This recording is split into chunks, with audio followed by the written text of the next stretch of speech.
I was on a road trip across the desert when I was about 7 years old with my mom, and we were driving through Arizona, and this really cool chick, Val, had her motorbike and she had a guitar on her back and she was playing guitar in the desert, and I was like, that's cool. And she showed me a couple chords, and from then on, I was hooked. Bang, bang, make me boomerang.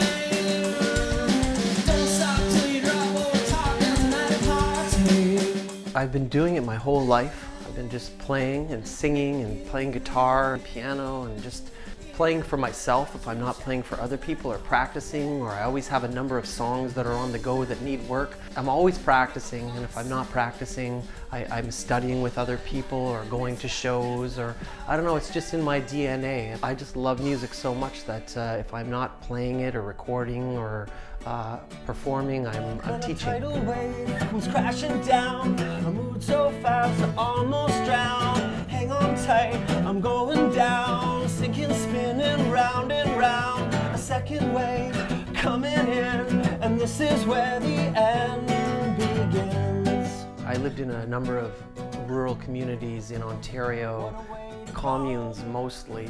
But I settled in the Ottawa Valley outside of a little teeny town called Killaloe on this commune called Morning Glory.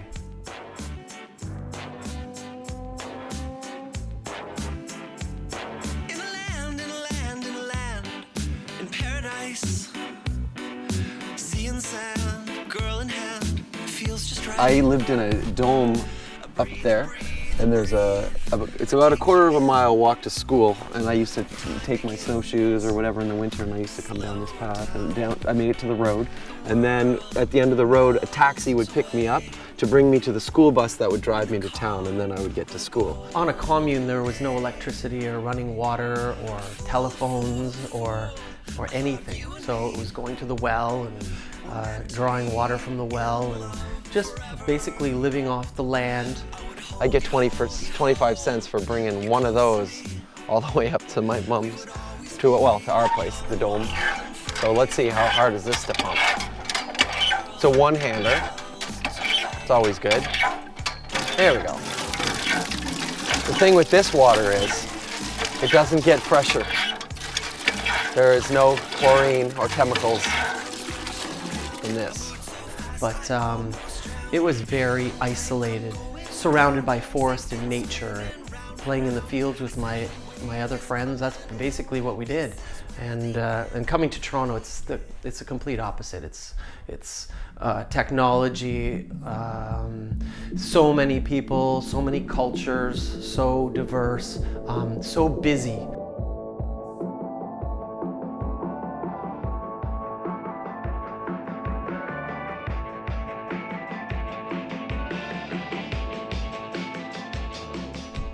We met through a friend, and he introduced himself as Leon Russell. And I looked at him and I go, Leon Russell? And then he goes, no, Russell Leon. So I thought he was a different guy when I met him. But anyway, we just met and we started talking about music, and became friends and started working on his record. When I heard his first record, was really acoustic, and there was a really a hippie vibe to it. Story beginning of the end, beginning of the end. And that's how we met. The story is set, beginning of the end. It was his voice, the innocence in his voice that was the common ground. If you put this acoustic stuff behind it, he sounded folky. But if we put this other thing behind it, he would sound the way it sounds. So he never changed singing or never changed style, we just changed the background, the music behind him.